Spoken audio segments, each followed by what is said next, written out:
Hello every pony and welcome to Brony FanFics. Today, Crisis Equestria, Chapter 16. Last time, what happened? I barely even remember. I think Fluttershy got to talk to Havocwing.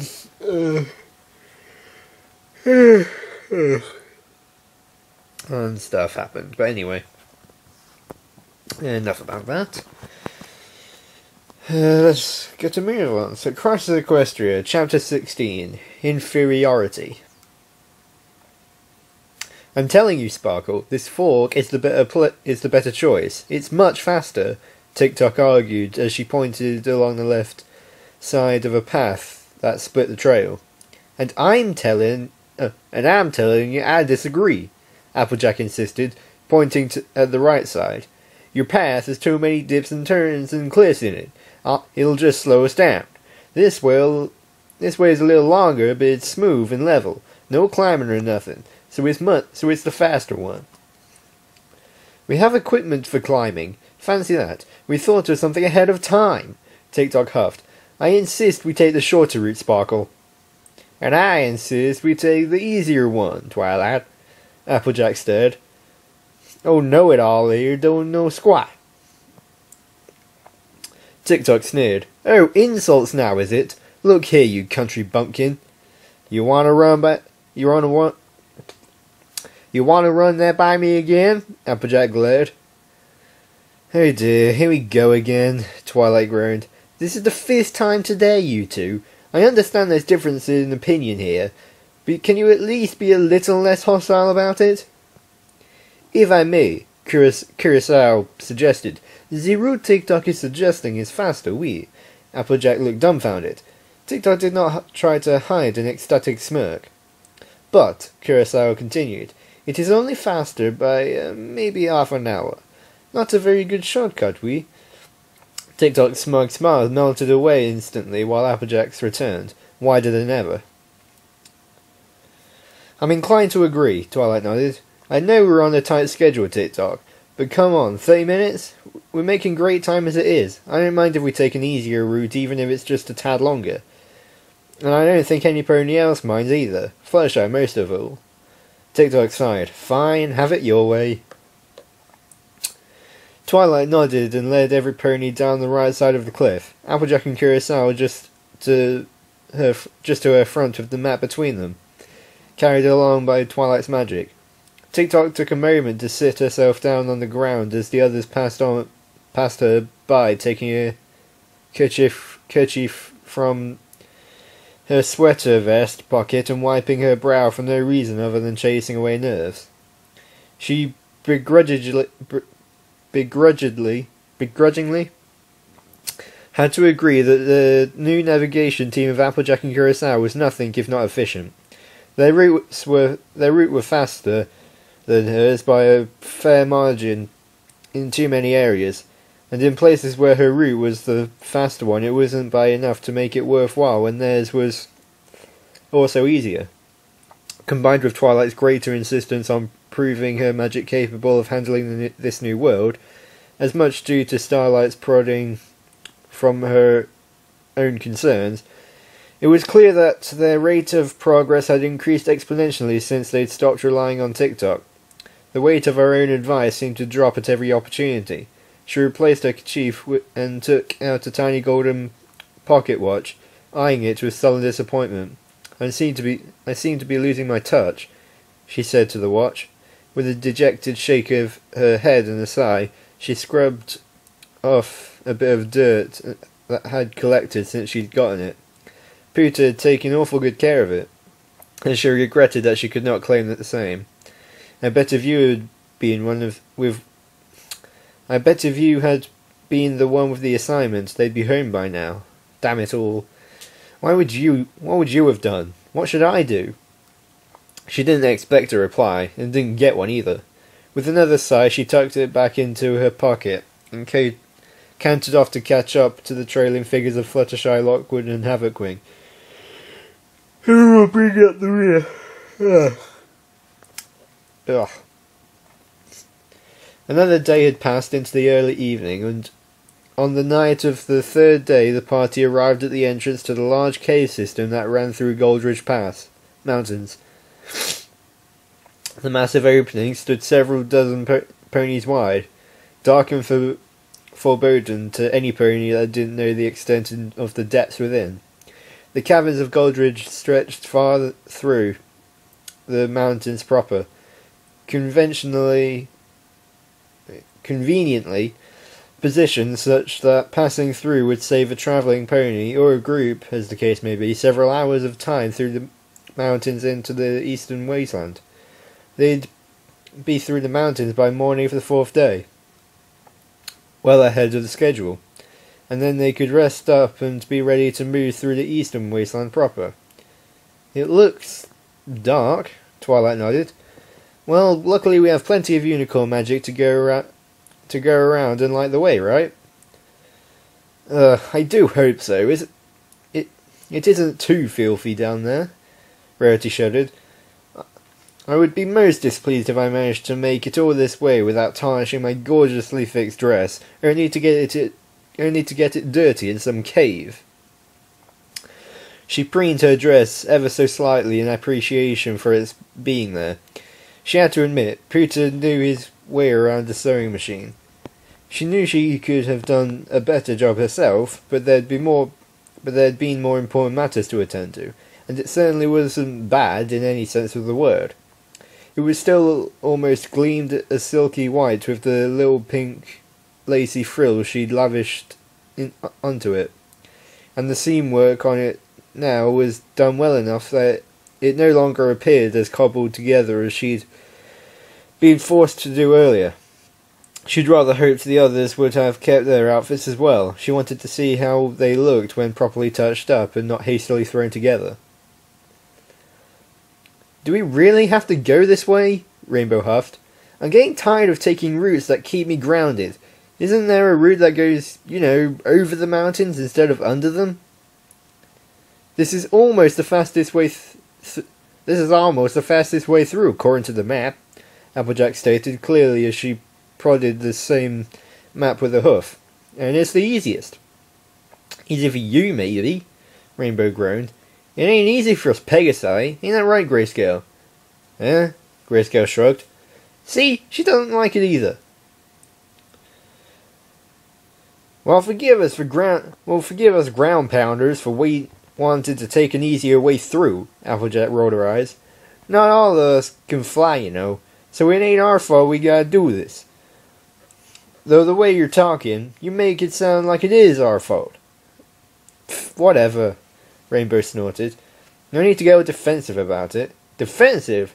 Y'all are the one getting defensive about me saying it's the best route. Most of us don't like it any more than you do, Mademoiselle Dash. Curacao blanched as she stroked her mane. All that dust and dirt, ooh, think of what it would do to my perfection. Kill catastrophe. Oh, I know, darling, Rarity chimed in. Is there really no other way? Not unless y'all want to spend a few hours climbing through rocks and cliffs, Applejack said flatly. Really, 'tain't much faster climbing over, in my opinion. Fluttershy pointed to the saddlebags he and Applejack were carrying. Well, TikTok did point out we have plenty of climbing equipment. You say this route isn't exactly the fastest either? Well, perhaps we should think about her suggestion then, if it would save us that much time, that is. It certainly would avoid all the unpleasantness of the caverns that many of you seem to want to avoid. TikTok nodded, glad that some pony had been listening to her. My estimate is that we should shave a few hours off. We should shave a few hours or so off the time taking the underground route. Certainly not a bad shortcut by any means. Figures y'all would step to her defense, Applejack muttered to herself under her breath. Beg pardon? Flathoof raised an eyebrow. What? I didn't say nothing, Applejack stated firmly and standing tall. Yes, you did, Flathoof half-smoked. I heard. Y'all just hearing things. Applejack said, stamping a hoof in finality. Father sighed and shook his head. The first words he and Applejack had shared all day, he thought, and he still felt like he was getting the cold shoulder treatment. What the hay had happened? Did he say something wrong? Do something? Blech! I've had enough rock climbing for 1 week. Pinky made a face. The cave sounds fun, so long as we don't run into any orcs or balrogs or trolls or anything like that. To be frank, I'm with Pinkie Pie. Rarity nodded. A little spelunking sounds much more bearable than trying to scale another cliff or two. Especially if that would only save a few short hours. How about going around then? Going around? Going around? Out of the question. Curacao sighed. C'est une perte de temps. A waste of time. That way would take days, not hours. We have little choice. C'est la vie. Ah, yes, well, never mind about any of that, then. Rarity chuckled. Well, looks like y'all lost your only supporters there, Dash. Applejack smirked. Except for Grayscale, of course, but I reckon she don't care either way. Eh? Grayscale yawned. Easy to go with the flow. Fine, jeez, Rainbow huffed. I was just making a point is all. Your point's been heard, Rainbow, Twilight interjected. If we can just get moving, we'll be on the opposite side in no time and you'll get your precious sky back. Rainbow raised an eyebrow. Hey now, Twi, come on, I didn't mean nothing by it. No need to be... I just don't want to hear any more arguing, that's all. Twilight shook her head. Starlight barely contained a smug grin. Well put, Sparkle. Now then, if we've quite finished with this frivolous little discussion, may I suggest that we press onward and not squander more precious minutes in meaningless debate? Oh, cheer up, Dashy. Applejack and Twilight didn't mean anything by it, Pinky said with a hoof to the Pegasus' shoulder. Come on now, you know I hate to see you all grumpy. Let's see you smile. Turn that frown upside down. Rainbow stared a moment, then just shook her head and sighed. You just don't get it, Pinks. She pat Pinky on the head. Thanks for trying, though.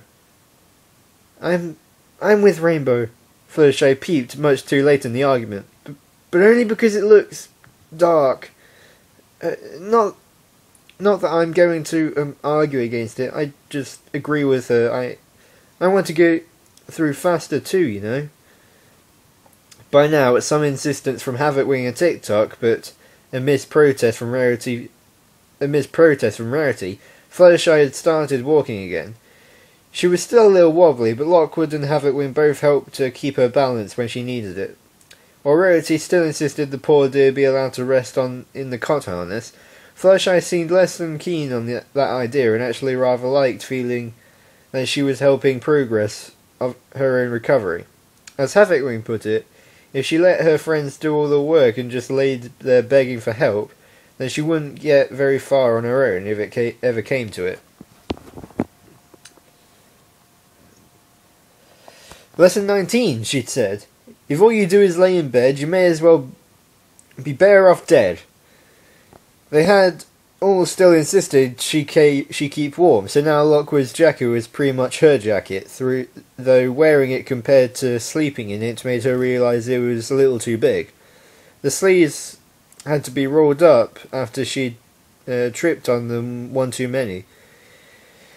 TikTok was glad, at the very least, one of her fields of expertise was still valid in light of things, but only just because Havocwing was the only other authority and Rarity was constantly asking for second opinions. Not that hers was any different. She won't recover faster by sleeping around all day, TikTok said in agreement with Havocwing. She should be getting as much exercise as our time can afford. Rarity didn't quite like that and had since stopped asking. So it's a little dark, Havocwing smirked. No big deal, ain't that spooky. You gotta put your chin up and deal with that kind of thing sometimes. Any pony gives you a problem, just remember lesson 22. Someone says you're scared of the dark, you show them your bite's worse than your bark. Like a dog? Fluttershy raised an eyebrow. So she had to admit, Havocwing's rhyming technique was certainly creative and very well done for being on the fly. Some lessons, 19 in particular, had been pretty out there, and made her realise Havocwing was making it up as she went along. Fluttershy wondered who was better, the fiery red Pegasus or Iron Will himself. They certainly must have both come from the same school of thought. Like a wolf, Havocwing pounded her chest again. Gotta be fierce about it. I get that you like animals and all that silly lovey-dovey junk, and I ain't gonna try and tell you to change your own passion or nothing, but your animal stuff needs some work. Think about big animals. Strong ones, vicious ones. Animals that will show every pony you're no doormat. You're a strong mare that won't back down from any pony. Animals that will strike some fear into your opponents. Lions and tigers and bears. Oh my, Fluttershy nodded. That's interesting though. Using inspiration from my animal friends to stand up for myself? Yeah, you gotta come out of your shell. Right now you're like this scared little rabbit, Havocwing blanched.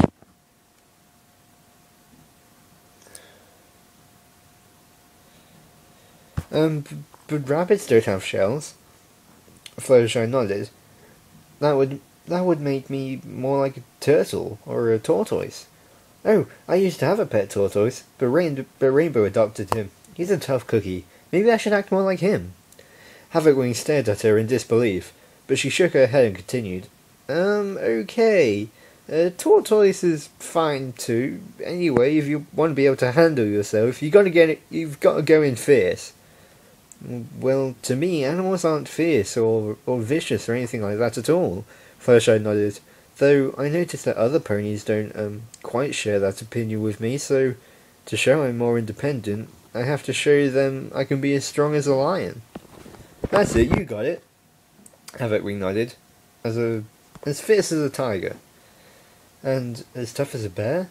Boom, exactly. Oh, but darling, none of those animals are as sweet and kind as you are, Rarity pointed. Why, it would be most unladylike to act like a bear or some such. Why not something more elegant, like a peacock or a swan, or... Those animals are cute and cuddly and stuff. They have no place out here, Havocwing stomped her hoof. Well, certainly not. Not when those monsters are running about, Rarity huffed. Fluttershy shot her a look, but it went unnoticed. But when she's in a civilized location, it would be most uncouth for her to act like some lion-hearted troublemaker. You insist on her taking inspiration from her animal friends. Then maybe I at least suggest you choose a proper animal. Proper? Look, sweetheart, maybe you haven't noticed, but I don't do proper. And you know what? I'm living and kicking after dealing with hundreds of dangers that would scare all that fancy and elegant right out of you. If Fluttershy wants to be independent and survive out here without relying on all of you to leap to her defence, she needs to take charge. Fluttershy murmured, "Oh, but I... And who's to say we won't be glad to defend her, Rarity stirred. The poor dear doesn't need to participate in any roughhousing, and suggesting she would do so would be quite unlike her. Any of us would gladly step to her defence at any opportunity." Yes, that's been helping a ton, Havocwing rolled her eyes. Are you insinuating something, dear? Rarity glowered. Oh, please you two, Fluttershy mumbled. Nope, just saying, you guys did a bang-up job of keeping her from getting stung in the first place. Oh, I see, so it's our fault then. Havocwing smirked. Well, unless you're saying it's her fault. Rarity's eyes widened. I said no such thing. Good heavens, why would you even think I was? Humph. It's certainly not her fault we ran into the hideous monster and all that. Stop it, both of you. Fluttershy stamped a hoof. Havocwing and Rarity both looked at her in sudden surprise. Fluttershy nervously hunkered back down. Oh, if you don't mind, that is. I just don't like to see my friends fighting. See, this is what I mean, Havitwing stepped in. She can't express herself without getting all nervous. I bet she's used to all of you speaking for her too. She turned to Fluttershy. Come on, Fluttershy, remember lesson 9, don't... I should say not, Rarity interrupted. Fluttershy, darling, forgive my rudeness, but this uncouth ruffian is just so oomph. I am beginning to regret introducing you two. If you ladies are quite done, shall we follow the others? Lockwood suggested. They've already started moving into the caverns while you two are arguing again. Havitwing and Rarity jumped, and in a fluster hustled along to catch up. Lockwood shook his head and sighed, then helped Fluttershy follow along, though she was gradually growing confident enough to handle herself and trying not to rely on his support too much. Havitwing's words were nothing if not ringing true in her mind. She tried to be more independent, more assertive. If that's what it took to show her friends she was okay and that they didn't need to worry about her so much, she was glad they understood that she was not a tough and... She was glad they understood that she was not a tough and brave pony. But she was beginning to have reservations about the way Rarity was acting lately. She wasn't a foal. I'll be okay, she peeped. You don't have to... Lockwood caught her as she stumbled a little. Oh, sorry, I guess I am still a little weak in the knees. Hey, don't worry about it. I'll stick with you for as long as you need me. He smiled. Come on now, the cave really isn't that bad. Just keep a wing nearby, that way even if you can't see me, you'll know I'm here. I'll be fine, trust me. Dark had been a monumental understatement. The inside of the caverns were the pitchiest black they'd ever seen, or not seen rather, since they couldn't see anything but darkness ahead of them, save only for the bright auras bringing forth from a few scant sources.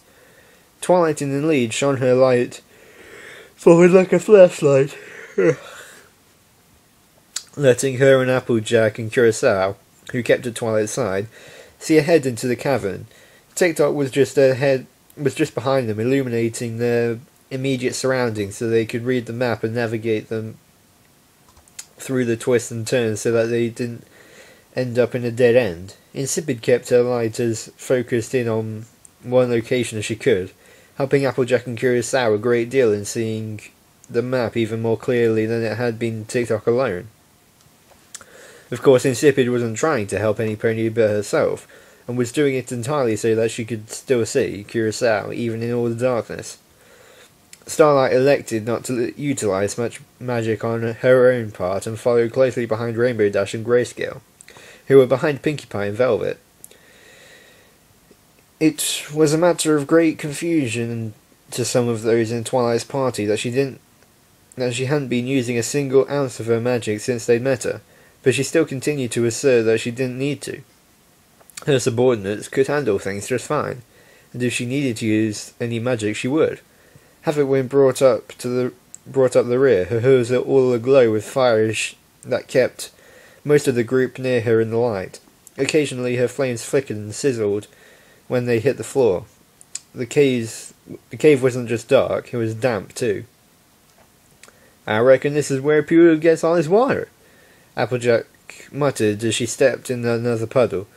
Twilight, could y'all get that light a little lower? I can see the ceiling just fine, but I can't see much of the floor.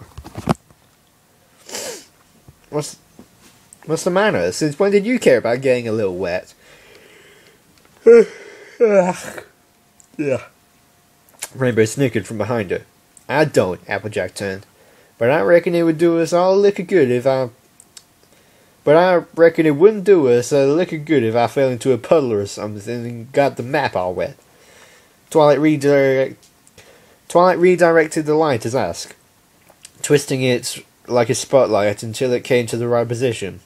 As it twirled, the light bounced and reflected off many, many different little surfaces that dotted the otherwise dim black walls. The caverns was dotted with the most brilliant gems any pony could ever hope to see. Rarity continued to ooh and ah at the side. more impressed at the splendour alone than wanting to take any of it home anymore. There weren't enough saddlebags or wagons or carts or trains to carry all the wonders with her even if she wanted. Anyway, resplendent rubies and sublime sapphires, excellent emeralds and astounding amethysts, superb sunstones and magnificent moonstones and the most divine diamonds. And those were just the precious gems, not even the ultra-precious. Perfect prism stars, impeccable infinity stones, gorgeous gorgon's eyes, marvellous meteor shards, and even the most exquisite evening marks. The list went on and on. Rarity had never seen some of these stones except in books. This entire mountain range is simply the most gorgeous thing I've ever seen in all my years of gem hunting, Rarity awed. Absolutely marvellous. Oh, how it pains me that this delicious little gem of a location will soon be behind us. See now this, TikTok smirked. This is good, this is the good stuff. If I needed the bleeding bitch, you can bet I'd be trekking my flank out here every other week and hauling some back. Even Kurosawa looked around in awe. C'est incroyable, she blinked. I have never seen such a near perfection. Insipid bounced along behind her, causing her light to randomly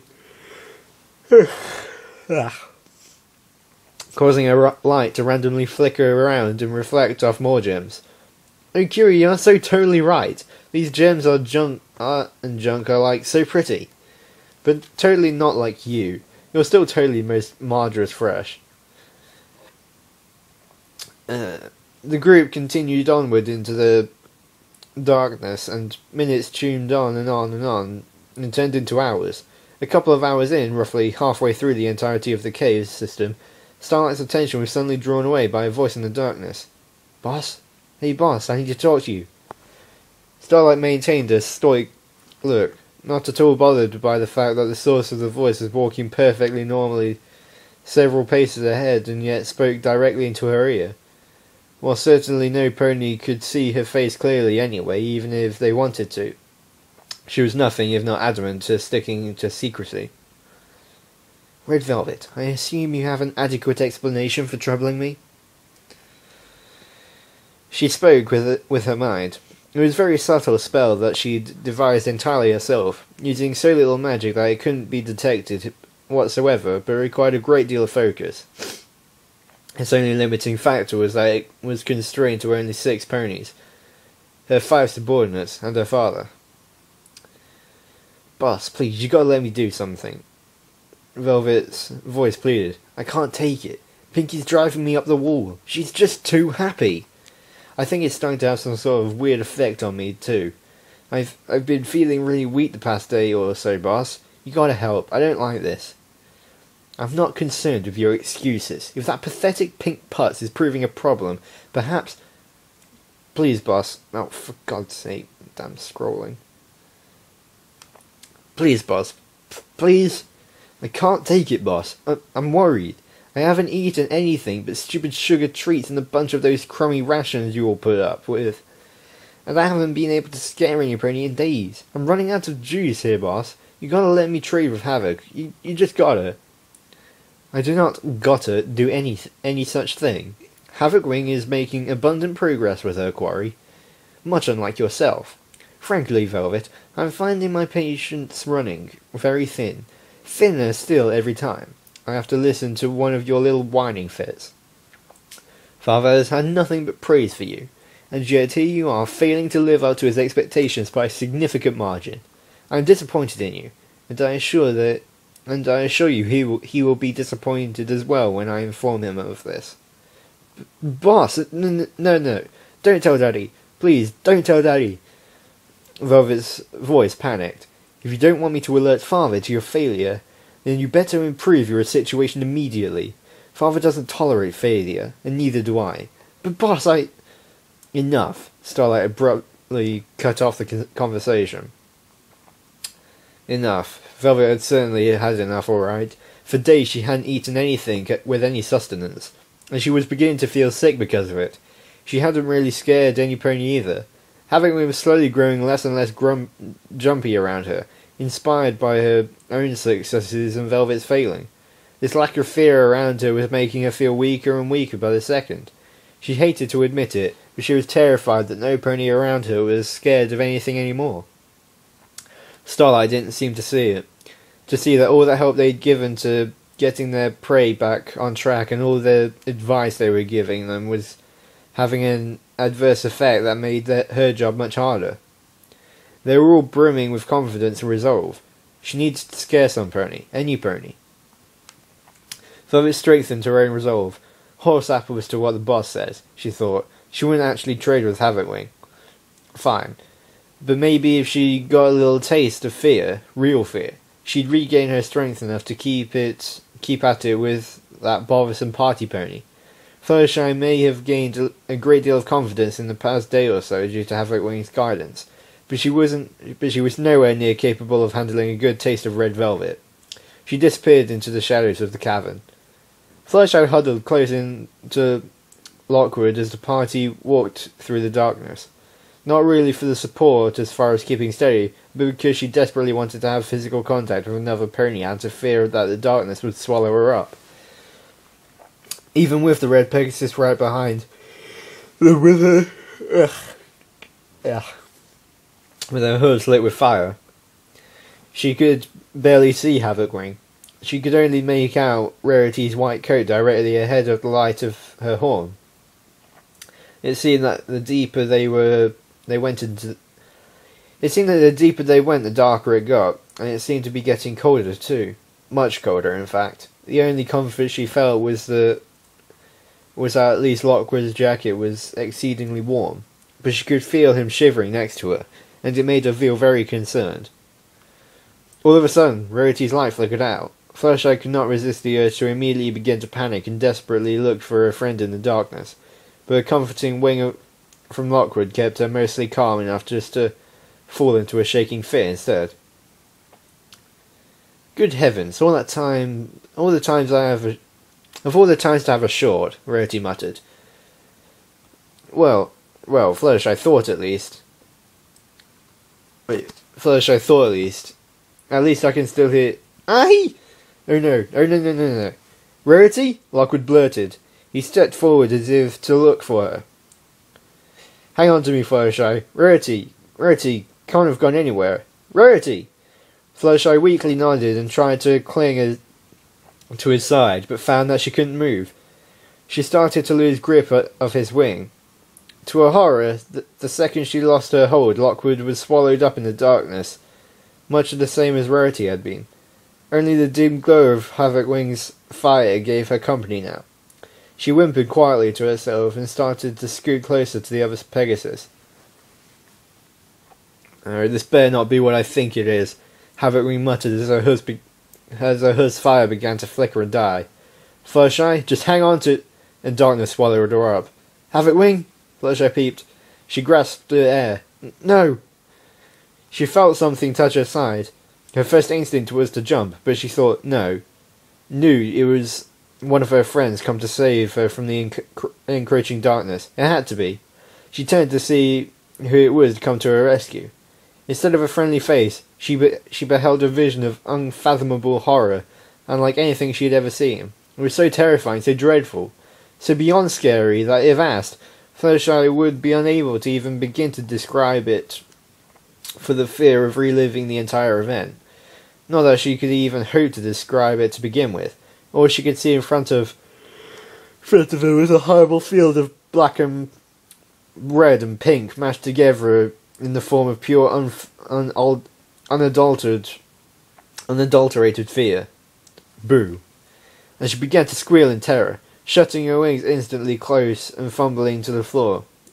The horrible face crept upon her and breathed into her with a stench of blood and death that made Fluttershy turn white. If there was ever anything Fluttershy could call a monster, then this abomination was certainly that. It drew closer and closer, chilling her to the bone and sending shivers down her spine and through her wings, as it threatened to cover her whole and swallow her up.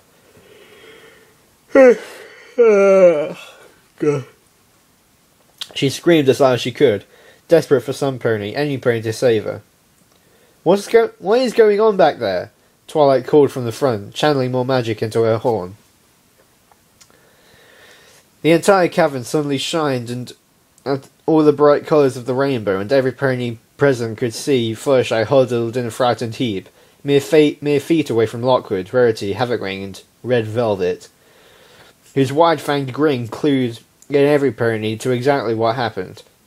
Velvet looked around in disappointment and pulled herself back, the illusion having long been shattered.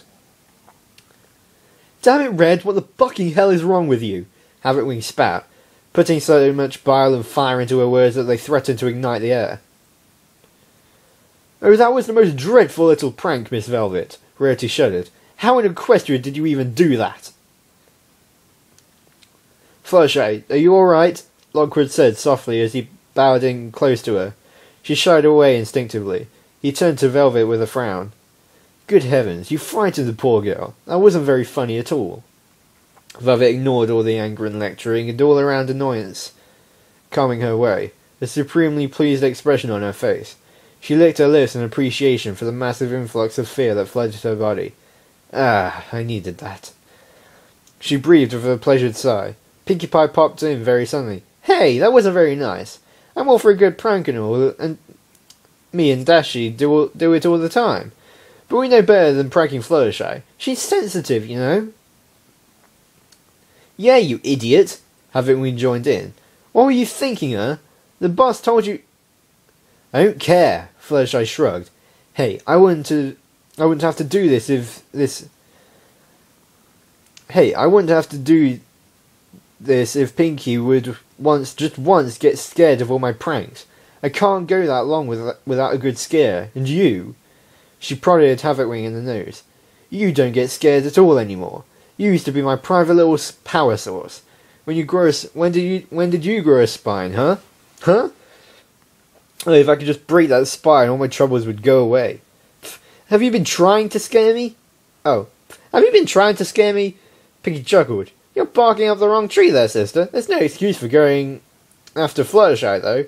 That's just mean. I already told you, I don't scare easy. Weren't you listening? I mean, duh, come on. I'm sorry, I tend to tune you out sometimes. Velvet shrugged. Well, that's just plain rude, Pinkie pouted. I thought you were a pretty nice pony. Terrible judge of character, Havocwing muttered. But now I see you're a meanie innocent, and that you've got a degree in rudenomics. Oh, rudenomics, with a minor in grumpiness. A grade A meanie is what that is. Velvet, Starlight sneered as she stepped in. It would seem that you require a little reprimanding. You've crossed a very dangerous line, and now tread upon a very thin ice. Very thin. Understand? Oh, so now this is my fault? Velvet blurted. If you would have just let me trade are you questioning my orders? Starlight growled. Red, shut up! Havocwing snapped. You ain't the boss of me. Don't tell me what to do, Velvet snapped back. What's the matter, What's the matter, Havoc? Mad that I made you lose your... Mad that maybe I made you lose all of your Velvet, enough! Starlight commanded, a very fierce glare on her face. One more word out of you, and I'll see to it that you get to have a long, hard talk with the vacuum of space. I think I've heard all I can stand, Twilight stepped in. What? Starlight, Havocwing and Velvet asked in unison. While the rest of you were fighting over whatever it was you're fighting about, I was busy trying to tend to my friend. Look what she did to Fluttershy.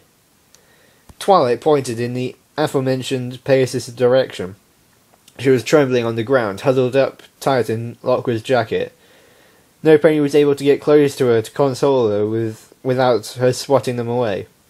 At first, Rarity was the most intent on bowing in to get her to open up, but all Rarity got in return was a few little tiny squeaks and Fluttershy batting her forehooves around. Lockwood tried the same method, but she didn't respond to him any more than she had responded to Rarity. Havocwing rolled her eyes. I didn't think she was serious when she said she was going to act like a tortoise. Twilight continued. She's absolutely terrified right now. You went too far, Miss Velvet. Oh, please, that was a low-grade bit. Velvet waved a hoof. Nothing big, easily one of my least effective bits. Should be fine in a few hours, I guess, maybe. Velvet, would you keep your stupid mouth shut? You are not helping matters at all, Starlight hissed. Or maybe if she wasn't such a wimp, Velvet shrugged.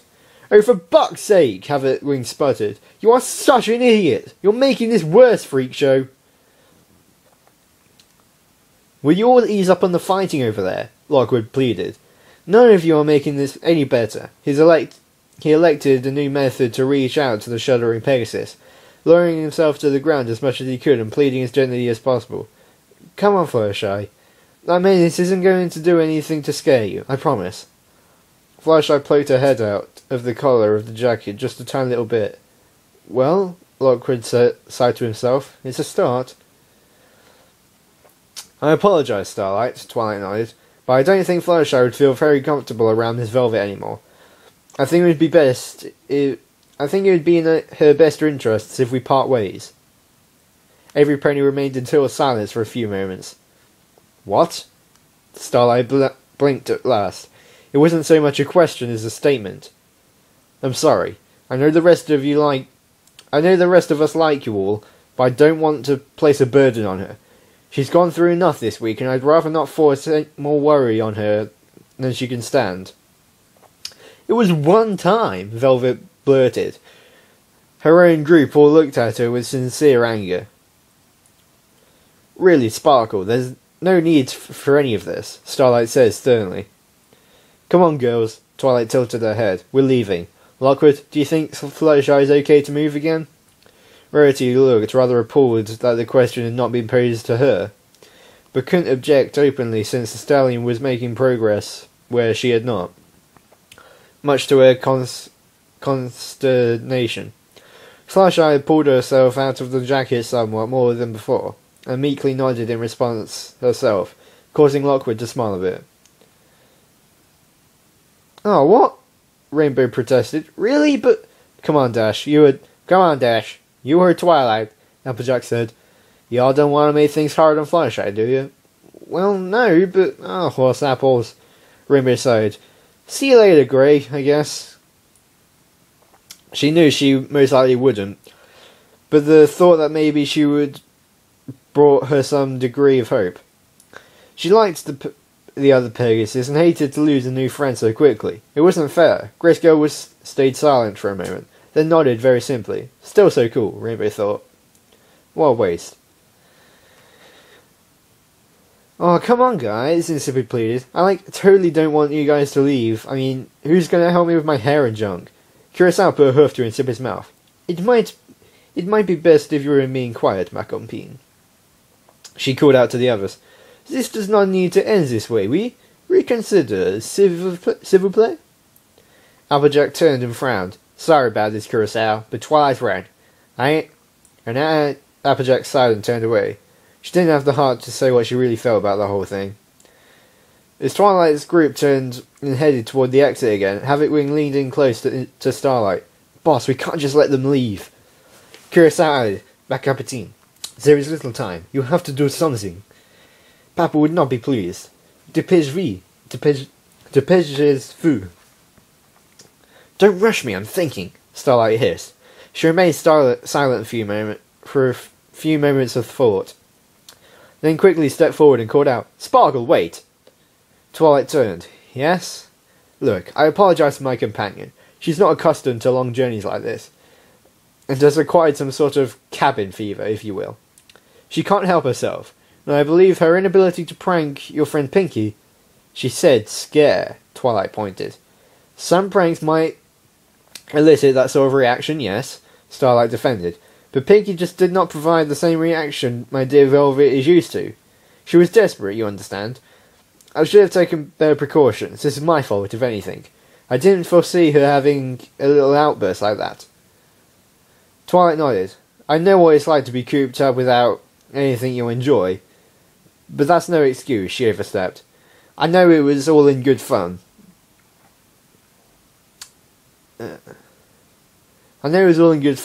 But all of us know, even your own friends as Havoc-Wing proved, that Fluttershy is off limits to that sort of thing.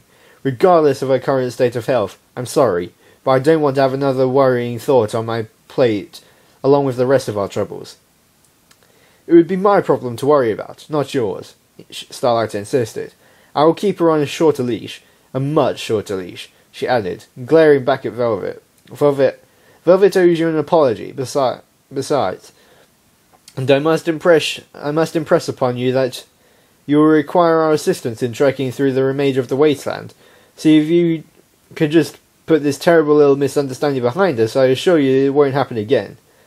Twilight hummed and turned to her friends, who were all gathered around her in a big huddle. What do you think, girls? Absolutely not, Rarity hissed. That ruffian frightened my dear Fluttershy half to death. Regardless of Miss Shadow's assertion, poor Fluttershy is likely just to be terrified just looking at the beast. Isn't that right, darling? Fluttershy gave a meek whimper in response. See, and besides, which I am not so keen on some of the others in their company either. I should think we ought to return to our original makeup. I say we stick with him, Rainbow said. Grey's pretty cool. I could ask her for help in making sure Red doesn't do anything like that again. She's reliable enough, I think, and she ain't scared of nothing. Red could do anyway. They're all pretty okay, to be honest. Red is the obvious exception now, but that's about it. It's nice having some new ponies to talk to and all, you know? You know what? I changed my mind. You know what? I changed my mind. I'm with Dash, Applejack said firmly. They really are helping us get through our journey a mite faster. We can't just pass up the opportunity. We can't just pass that up. I'm terrible with reading today. We can't just pass that opportunity up lightly. No, sir. We only got a few days left after all, yeah? I reckon we could all keep our eyes on that Velvet character. Make sure she don't try nothing. Ain't no trouble at all. She gave Fluttershy a sort of pleading look, hoping the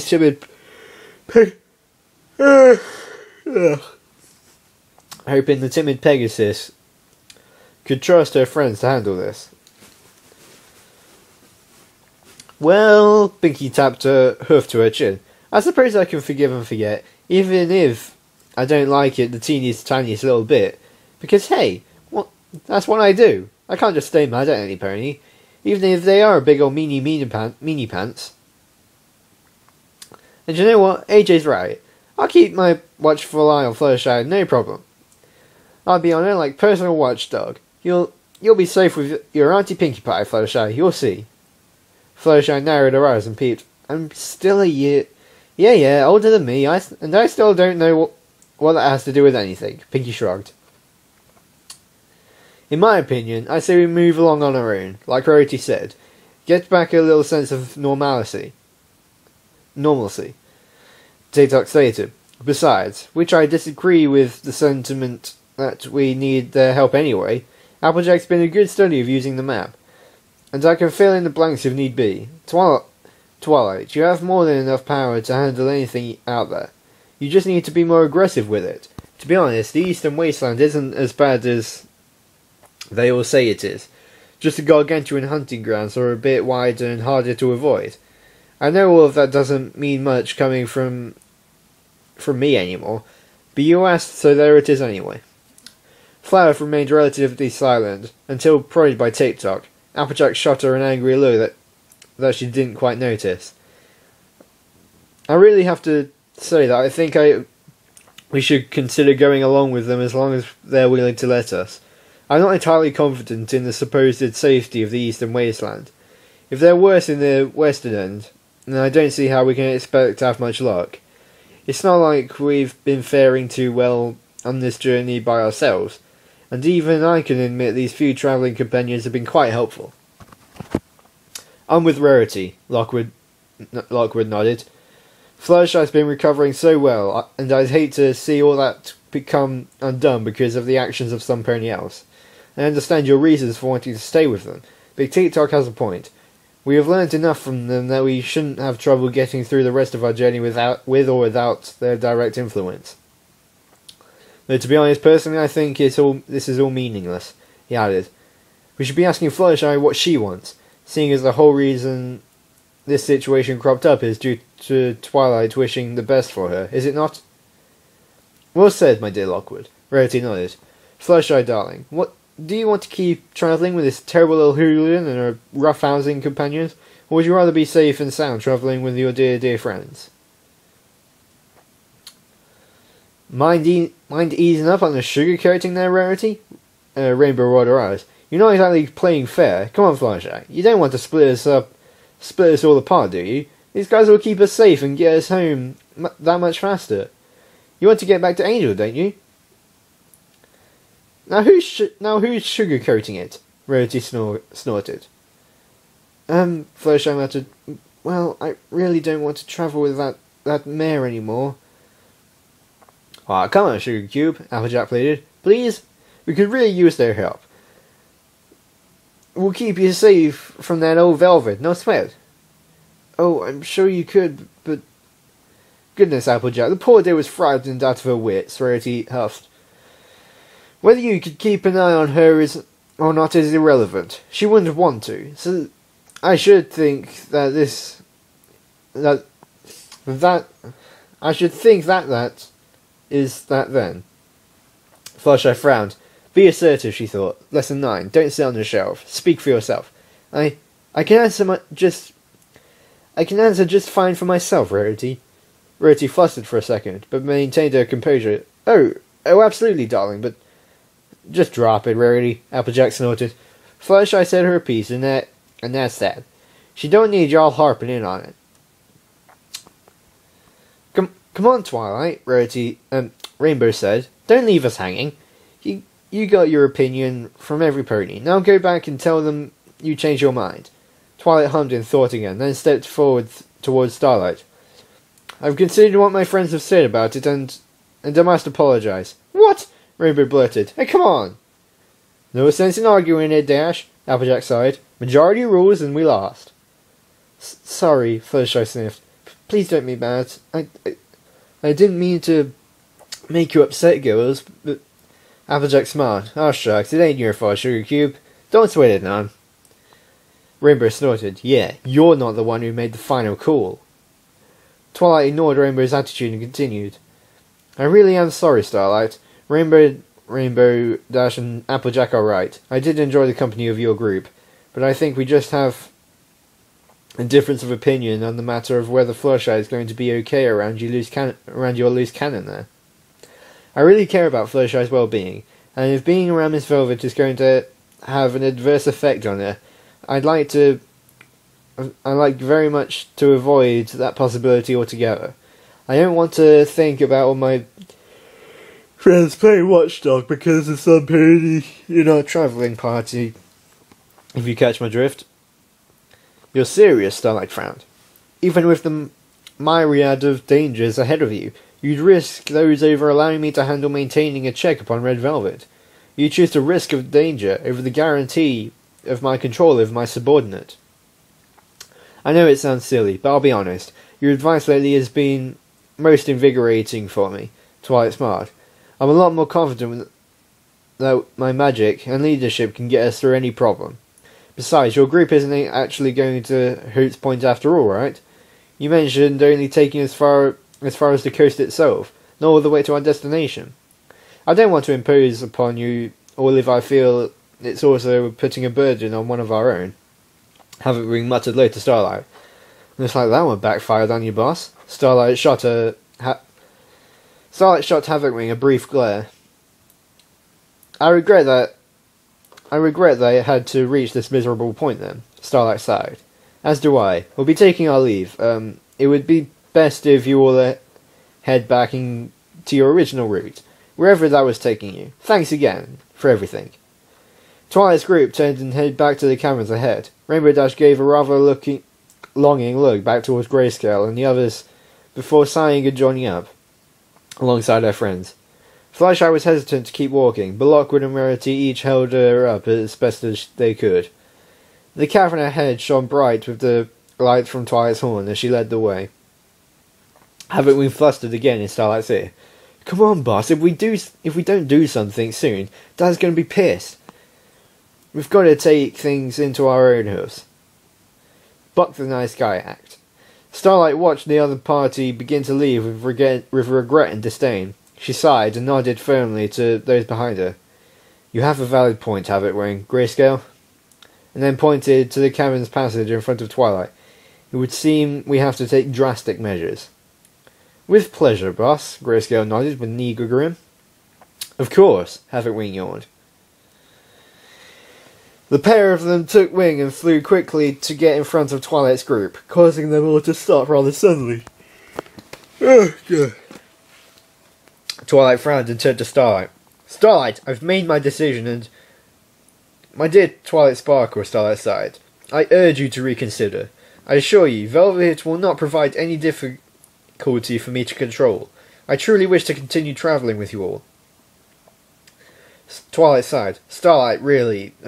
Well, alright, maybe there's some way we can compromise. How about this? If you want to travel that badly with us, maybe we should meet up again later. Just let Fluttershy have some distance to calm down a little and get over this. Give us a day apart or so. You can find us again, can't you? You know the route we're taking after all.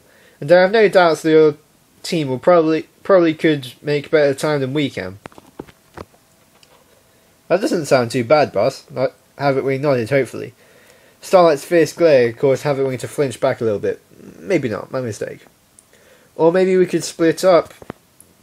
Or maybe we could all split up and journey on as separate parties, Twilight suggested. I mean, it would seem weird to split up like that, but it may be for the best. It may take a little bit of planning to decide how the groups will divide up, but it shouldn't pose too serious a problem. We just need to separate Fluttershy and Red Velvet, easy enough. Hey, that's totally not a bad idea either, Insipid bubbled. Oh, I call Curious Party. Starlight's fierce gaze directed itself at her now, causing her to fluster back again. I mean, if that's okay with you, boss. I'm afraid that splitting the party apart is out of the question, Starlight stamped her hoof, and a rendezvous would prove needlessly fruitless, as odds dictate that you will reach Hope's Point and have departed across the sea long before we could arrive, seeing as the only way we could split up is if we take a much longer route of travel. Even if we were to make... Even if we were to make that our new destination, I am certain you would not find it in your friend's best interest to wait for us to reach you. I won't hear of it. I insist we stick together. Twilight sighed. Look, Starlight, I appreciate that you want to help, but I just don't feel right forcing Fluttershy to do something she doesn't want to do. Oh, but no problem making the rest of us do what we don't want to. Rainbow grumbled rather audibly. Twilight shot her a look very much like Starlight had done with her own party members, causing Rainbow to narrow her eyes in agitation. You don't understand, Sparkle, Starlight said firmly. I want us to travel together. That was my plan. I do not feel any amount of joy when things do not go according to plan. You've backed me into a corner here, as the saying goes. So if you won't follow along with and accompany us willingly, as she nodded to Habitwing and Grayscale again, I'm afraid I must insist you accompany us unwillingly. My apologies, but I have a reputation to uphold, you understand? Twilight narrowed her eyes. You can't be serious. You want to fight over this? Oh, she looks like she's serious, alright, TikTok noted, pointing at Habitwing and Grayscale, who readied themselves into fighting stances. Well, shoot, Applejack sighed. Didn't see this coming. I don't reckon this'll end well. Really now, Miss Shadow, Rarity pouted. It doesn't need to come to anything like this. Applejack leaned into Twilight. Come on, Twilight, humour her. I'm telling you, Fluttershy will be fine. Won't you, Fluttershy? Oh, if it will keep every pony from fighting, Fluttershy squeaked. Rainbow rubbed her shoulder. Yeah, I mean, I'm all for a little action and all, but, yeah, I think we might be in over our heads here, don't you think? Twilight groaned. Look, you guys, if we back down now, then we won't really be able to prove we can handle any challenges we might face in the future. We can't let ponies push us around no matter who they are. Think of it this way. If we can prove ourselves to handle this, we can handle anything else this world might throw at us. Have a little faith in yourselves for once. Easy for you to say, Rainbow Dash huffed. You've got all that magic in you to fight with. What have we got to compete with the powers they have? You've got your speed, Twilight pointed. Rarity has a potency with magic sharing, and can certainly help TikTok function at nearly my level. How do I get involved in all this rubbish? TikTok groaned. Applejack and Fluthoof have their physical strength? I know how you feel, TikTok, Fluthoof grumbled. I just keep getting pulled into these things. I really wish I'd still been a patrol pony. Maybe I'd be in better shape. And Pinkie Pie is, well, Pinkie Pie. We can handle this, no problem. Woo, yeah! Pinkie Pie boxed her hoofs. I've got your back, Twilight. How would Princess Luna say it? And she pointed an intimidating hoof at the other group of ponies and raised an eyebrow as high as it would go. Let's just prepareth to layeth the smacketh down on all them candy flanks. Ooh, do we get candy if we win, Twilight? Twilight put her hoof to her face and just sighed. And us? Lockwood gulped, referring to himself and Fluttershy. I'm not quite used to this kind of stuff. Fighting, that is, if you don't mind me saying, and Fluttershy is not exactly in prime condition to do anything of the sort either, even if she wanted to. And I don't. Fluttershy shook her head. You just stick close to Fluttershy, Lockwood. Keep her safe, got it? Right, he said, with a half-hearted salute. Keep her safe from the superpower Right, he said, with a half-hearted salute. Keep her safe from the superpower-wielding mares. Oh boy. Last chance, Sparkle, Starlight said firmly. I'd really rather not have to do this. Exerting effort is not on my list of things to do today. Just allow Velvet to apologise and we'll forget that this unfortunate debacle ever happened. Forget that you're trying to force us to travel with you? I think not. Twilight narrowed her eyes. Starlight sighed. You don't want this any more than I do, Sparkle. And not just because it's a terribly pathetic waste of time. You don't want to see your friends hurt, do you? Oh, threats now too? No, Starlight. I believe I'll stand my ground, thanks. I think we can handle this just fine. Twilight stared. We have you outnumbered. Glad to see you're so confident, Twi. Rainbow groaned. Applejack's silence set her hat aside near Fluttershy and Lockwood. I really hope we don't have to eat them words. Starlight shrugged. Very well. When this is all over, you'll thank me for showing you just how wrong you are, Sparkle. She turned and addressed her companions. It would seem we need to teach our former travelling partners a little lesson in humility, if you are to prove that they can't make it to their destination without us. Remember, no lethal force, we must merely subdue them, no more. I think just to clue them in on how over their heads they are, Starlight hummed, I will not participate. Have it win Grayscale, Insipid Velvet? You four are more than capable of seeing this through. Curacao, you're with me. We shall merely observe. Oui, ma capitan. Curacao nodded, stepping off to the side and following behind Starlight. Starlight raised her hoof in realization, and I suppose it wouldn't do if all this fighting was done in the dark either. Seeing as how I elected to remain on the sidelines for now, allow me to illuminate things. She gave a smug grin and channeled a spell for only the briefest second before letting it loose. A bolt of brilliant silver light struck the cavern wall, and very suddenly the entirety of the vast cavern sparked and glimmered as the light reflected off itself from dozens upon dozens of surfaces. Where once it was darker than the darkest night, now it was brighter than the clearest day, and shined all the brightest colours of the rainbow, providing a veritable technicolor backdrop for the coming action. The other companions moved into positioned themselves in a semicircle in front of Twilight and her friends. Rarity and TikTok took the left side, where Insipid had positioned herself. Rainbow Dash and Applejack, Fluthoof and Twilight Sparkle took the front, facing down Havoc Wing and Grayscale. Pinkie Pie bounded over to the right, staring down Red Velvet. For several tense moments, not a word was said. They all merely stared fierce daggers at one another. Every pony present ready to go off like a firecracker at any second. until Pinkie Pie stepped forward. Wait, hold on. If we're going to have a big battle sequence, it calls for a little fighting music. I mean, we got the crazy cool location and everything. Why not complete the picture? And to the utter surprise of every pony present, somehow pulled a boombox from one of her saddlebags. They'd set aside and set it to the floor. Where did she get that? Flutter asked. I don't remember packing it, Applejack blinked. Pinkie pressed play, and it caused a beat to pound away in their ears. Was that music? Never ceases to amaze me, TikTok said flatly. Pinkie, how? Why? Twilight put a hoof to her face. Well, at least she's got good taste, Rainbow shrugged. Let's get this over with, yeah?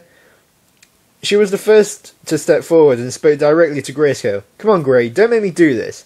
Grayscale remained silent, her face unchanging whatsoever. I don't want to fight you, Grey, and I know you don't want to fight me either. Still silent.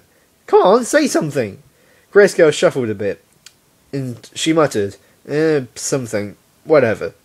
Havitwing stamped a hoof. Grey, are you going to get on with this or what? Grayscale remained firmly silent. Fine. I was going to be nice and split the action with you, but I guess if you don't feel like teaching your little punk friend a lesson, if you won't, I will.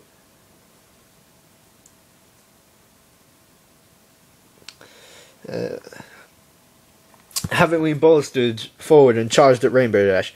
She levelled her forehoof at the Cyan Pegasus' face. Rainbow dashed and tackled forwards, knocking the wind out of the red Pegasus as they careened towards the ceiling. Havitwing kicked her way out of Rainbow's grip a few scant feet from this, crashing into several dozen shining gems, knocking Rainbow off course and giving chase. Rainbow Dash naturally was much too fast.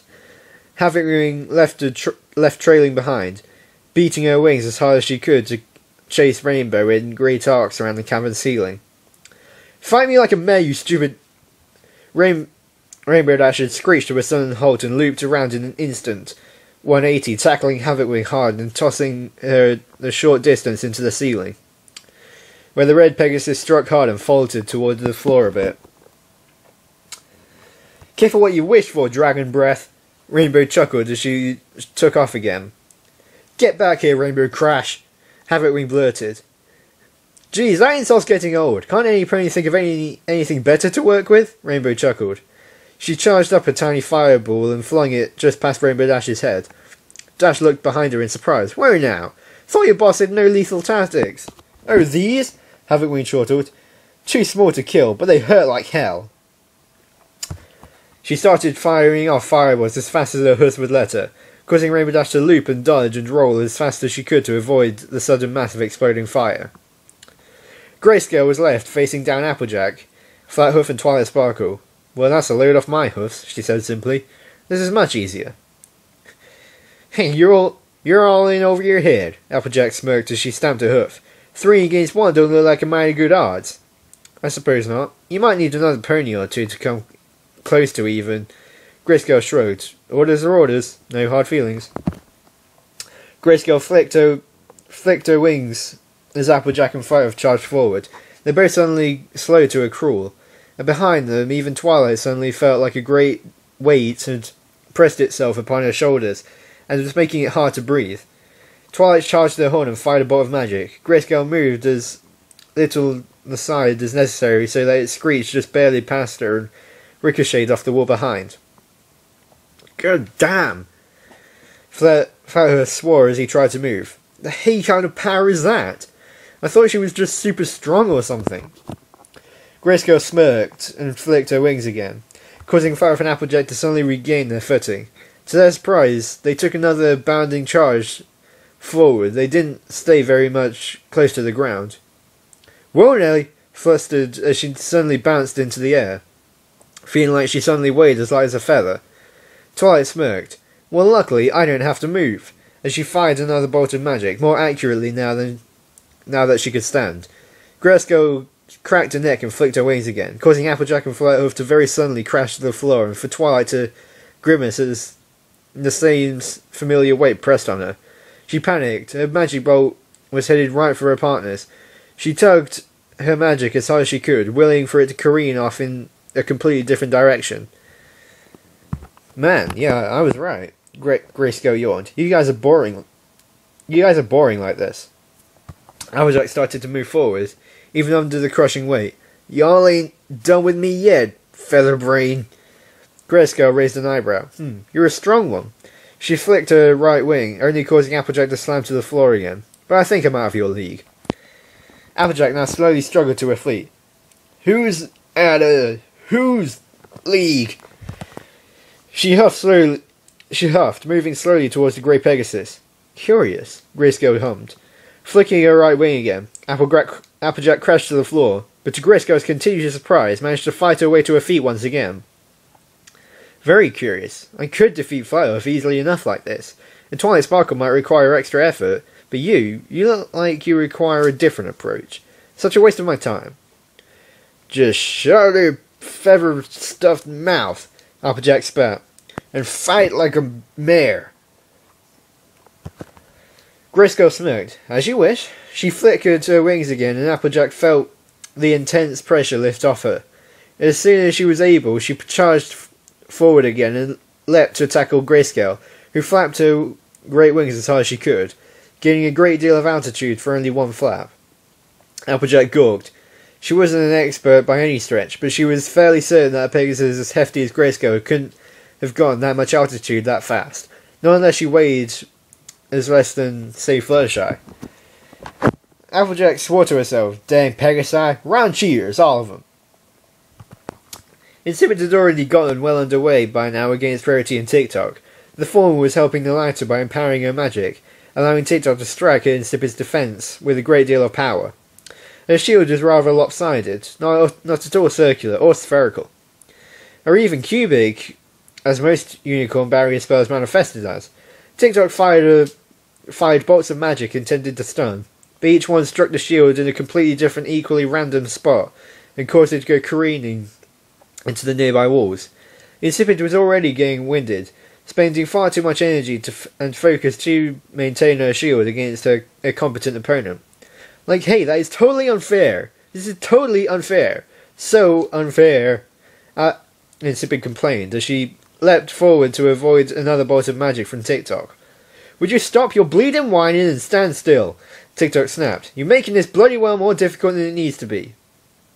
Right, like, that would be totally dumb, Insipid rolled her eyes. Stand still? What, like, I'm sort of like a target dummy or junk? Dummy would be pretty accurate.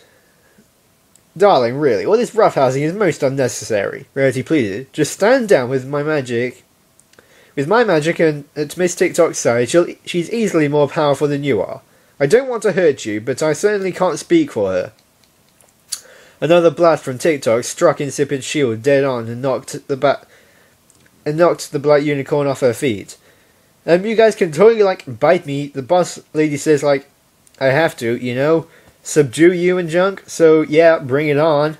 Another blast of magic knocked her back again. But hey, like, take it easy. Curacao shouted at her from behind. Macalpine! Insipid perked up almost instantaneously. Yes? If you want to win this, you have to go on the offensive. Stop playing the turtle game and attack. But Curie, Insipid pouted, I like suck at that kind of stuff. How sad are you? TikTok sighed. Can we focus, please? She fired another bolt, causing Insipid to leap aside, having dropped her shield to talk to Curacao. Hey, like, I am trying to have a conversation here. Velvet and Pinky circled each other for a moment before Pinky suddenly bounced up onto her hind hooves and started boxing with her hooves. Alright, come on, put him up. Yeah.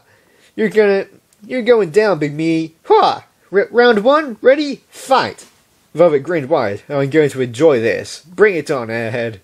Pinky bounded forward, flailing her arms like a maniac and tussling with Velvet almost instantly. Kick, dodge, chop, dodge, headbutt, dodge. Velvet was doing a decent enough job of avoiding the party pony's wild and unpredictable antics, but only just so. Oh, you're good, Pinky giggled. Suddenly she panicked and pointed frantically behind Velvet. Hey, watch out! What? Velvet raised an eyebrow, looking behind her. Nothing there. She started to turn back round, but Pinky suddenly pushed her to the ground and bounded back almost as quickly. Oh wow, I can't believe you fell for that. Seriously, that's like the oldest trick in the book. Pinky laughed. Hey, no hard feelings. Here, let me help you up. She reached out to her to help Velvet up, who in a state of confusion accepted it, and fell back to the floor as Pinky pulled her hoof away. Oh, come on, Red. I can't believe you fell for that too. I thought you were a master of pranks. I am not a master of pranks. Velvet snapped as she leapt into tackle again. Pinky sidestepped effortlessly. Velvet glared at her as she got back to her hoofs. Are you sure? Pinky scratched her head. Some of that stuff you did sure seemed like pranks. Those are meant to scare ponies, not embarrass them. Like I did to that wimpy little Pegasus. You're the one who thinks they're pranks, you Nimrod. Oh, more name calling. Well, you can play at that game, loudmouth. Me? I'm the loudmouth. You just shut up, you fat, stupid idiot. Make me, Bubblebutt, Pinky snorted. See, because you have the same figure as me. So if you think I'm fat, well, then logically, by the stars, do you ever stop talking? Nope. Ah. I love Pinkie Pie. Grayscale had taken to the air and was busy avoiding flourishes of light and blasted forth from Twilight Sparkle. Applejack and Fluttershy stood rather begrudgingly at their sides, unable to help much as long as the Pegasus was in the air. They'd already tried to move elsewhere and help their other friends, but Grayscale would buck a gem-covered rock from the ceiling and send it careening down to bar their path. At this point, they stood in a semicircle of crushed rocks that kept them from moving much. Come down here and fight like a mare, Applejack shouted. You dang coward! Another rock was bucked off the ceiling. It slammed into the floor near Applejack, near enough to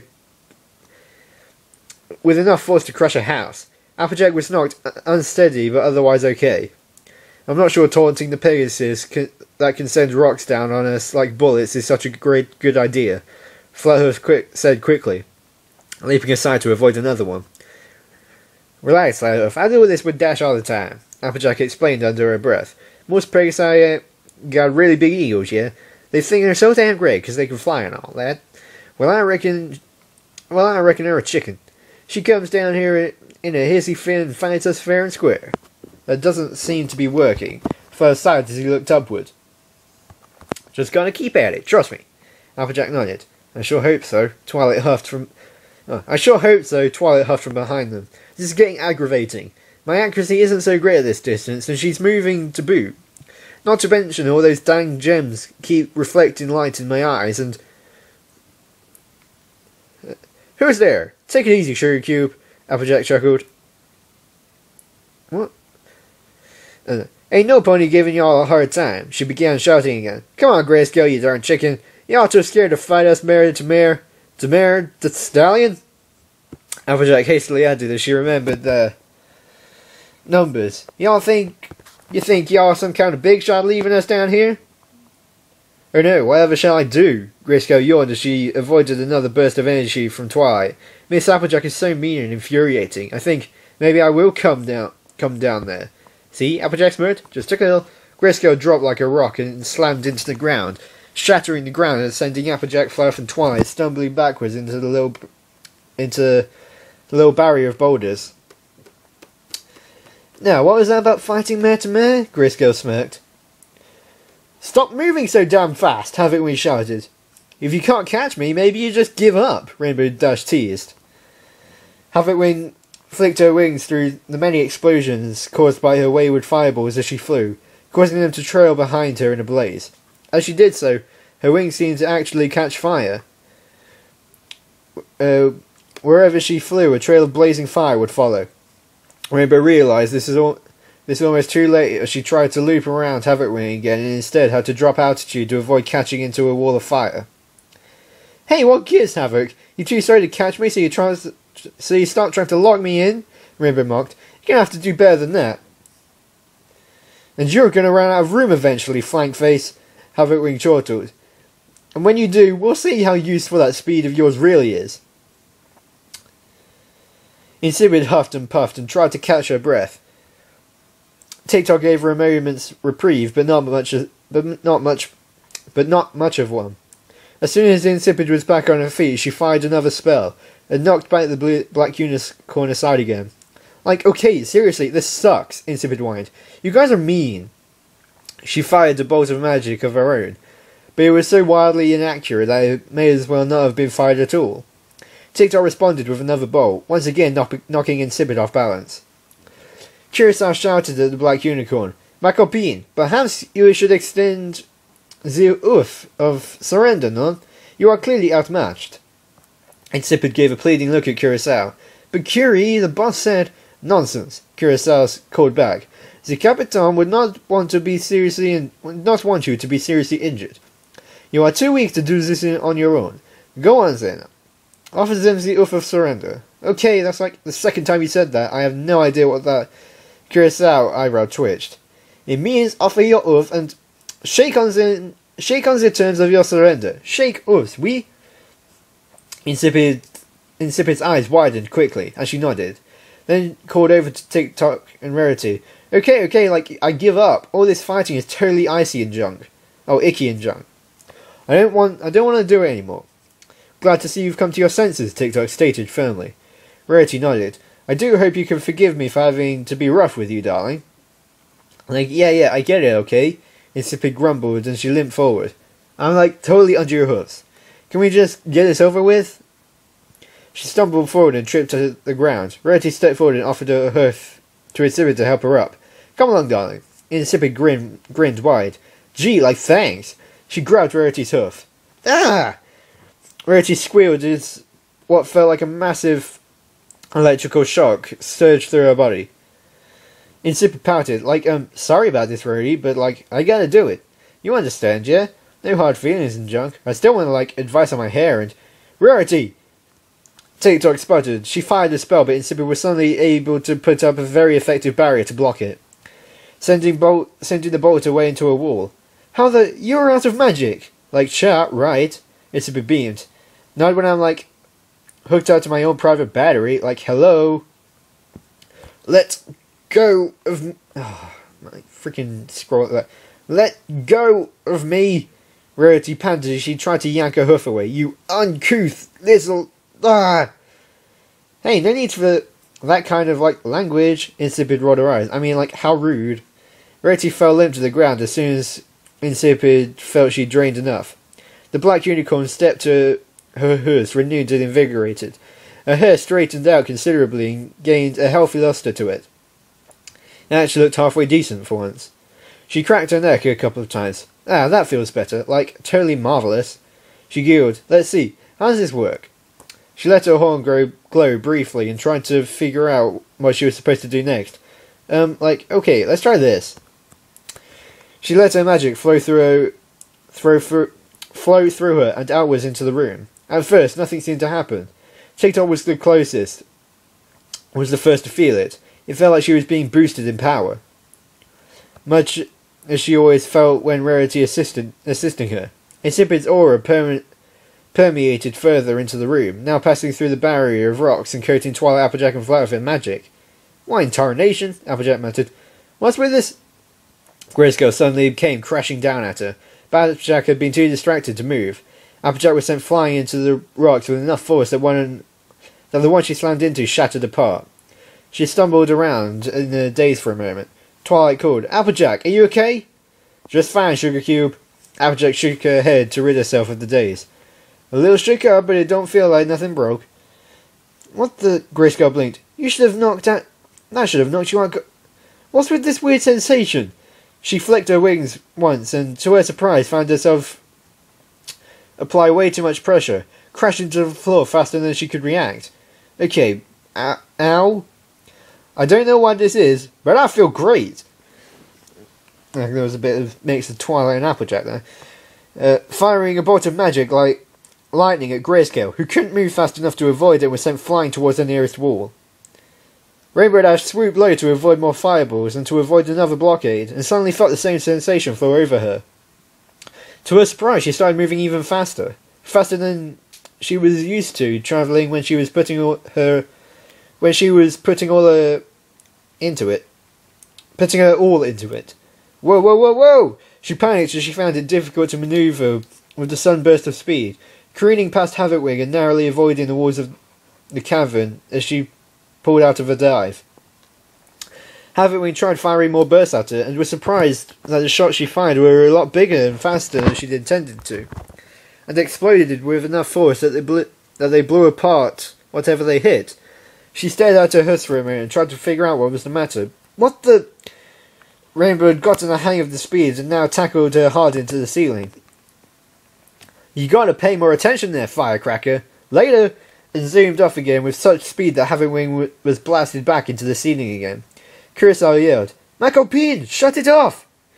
Insipid panicked, dodging a powered blast from TikTok again and with enough focus to put up a shield to defend herself. "I have no idea what I'm doing," she blurted. "I can see that! Shut it off!" The blue earth pony snapped. Insipid focused for a bit and shut her aura down, causing TikTok's next bolt to be considerably smaller and easier to dodge. Oh, like, I get it now. Okay, let's see. If I make a little adjustment, she began to glow a brilliant silver. Aha, like, bingo. TikTok fired another bolt, which Insipid not only blocked but reflected. TikTok barely reacted in time to avoid her own bolt of energy. She was rather astounded by the Black Unicorn's sudden grasp of competency. Insipid giggled. "So, I got the hang of it now? Okay then." Click-clock. "Tick-tock," the green unicorn snapped. Whatever, who, like, cares? I'm, like, totally fresh now and junk, so, like, let's get back to it. "I'm gonna tear you to pieces, you little worm!" Velvet snapped as she threw Pinky off of her. "I'm not a worm, I'm a pony," Pinky stated matter-of-factly. "Come on, Red, pay attention, yeah?" "Just shut up!" Velvet blurted. She charged in, but Pinky just sidestepped and held out a hoof, causing Velvet to trip and fall face first into the floor. "Red Velvet!" Starlight's voice bellowed into Velvet's head. "What are you doing?" "I'm trying to beat this little idiot into the ground," Velvet snapped back. "What does it look like I'm doing?" "It would seem to me that you're failing, miserably I might add. What happened to the murderous murdering monster that made Father so pleased?" "Boss, I'm still a little weary from all this idiot's antics, and I'm not getting any better. Especially when I'm in limited capacity. Maybe if I was allowed to go for broke." "Very well," Starlight's voice answered. "I'm authorizing use of your hermomancy. But no lethal force, understand?" Velvet was elated. "You mean it, boss? Oh, thank you, thank you, thank you. I'll just graze her a few times, I promise. The threat of serious injury would just scare her, should scare her good." "Are you talking to yourself over there?" Pinky raised an eyebrow. "Yes," Velvet smirked. "And I've got a surprise for you." "A surprise for me? Oh boy, what is it?" Pinky bounced. Velvet grinned extremely wide as she forced her old wounds to reopen, letting the blood soak into her coat and drip to the floor of the cavern. Pinky gawked in confused mix of curiosity and worry. You okay there, Red?" Pinky blinked. "Do you need a bandage or something?" "Oh no, you see, I haven't felt this good in days." Velvet snickered. The blood on the floor began to pool and collect, and then acted upon her whims to attach to her seeping wounds and form great tendrils of the grimy red liquid. She formed them into mighty blades that sliced through the air, eager to be allowed to breathe again. "Okay, that's a surprise, all right." Pinky nodded sagely. "Cool trick! Oh, when the bad guy gets the power-up, we gotta switch to the boss music." She bounced over to the boombox in a single bound and clicked the next button. The ambient music changed into a completely different tune. Pinky bounded back to her original position. "There, that's more like it. As I was saying, cool trick, Red." "Trick? Oh, you have no idea how much I'm going to enjoy this." Velvet breathed. She leapt forward and swung a blade at Pinky's side. Pinky stepped away to avoid it. Hey, wow!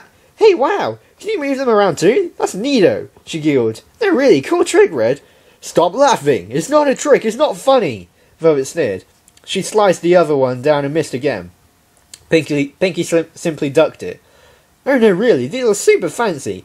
How much did these run you anyway? I bet special effects like these aren't cheap." "Shut up!" Velvet snapped, swinging her first blade back across. Pinkie Pie didn't even attempt to duck under this one, standing completely still with no concept of what was about to happen. Velvet gaped in shock as Pinkie's head was lopped clean off and fell to the floor, spurting visceral liquid all over Velvet's face. Normally she'd have taken great pleasure in the sensation, but this was not at all according to plan. Velvet picked Pinky's severed head up in a frantic panic and desperately tried to reattach it with attach it like a foal who just got caught breaking their mother's favourite glass ornament. Getting more of the evidence all over herself with every moment. Oh no, what did I do? Oh horse apples, the boss is going to be so mad. She can send me to the sun, I just know it. Oh no, what if Daddy finds out? Oh horse apples, I'm so... Wow, so are these things are real? That's neato. Velvet looked, completely dumbfounded behind her. Pinky stood there with a firm, scrutinous gaze, as if examining the scene of a crime. Velvet found herself reduced to nothing more than incoherent babbling. How? But you, huh? I feel kind of bad though, you totally ruined my stunt double. Pinky groaned. Man, that was the best one too. Stunt double? Velvet did a double take. The head she held in her hooves was made of what now felt like paper mache instead of flesh and bone, and the blood she thought she'd seen and felt, even tasted a second ago, was clearly brown and gooey. Chocolate? What is this? I don't even... Yeah, you have no idea how hard it's been to lug that baby around. All that chocolate got melted in that dumb volcano. In the long run, hey, it was worth it. I just knew I'd find a use for my Pinky Pinata. Or should I say Pinata Pie? Pinky Pinata? Pinata Pie? Pinky Pinata? Pinata Pie?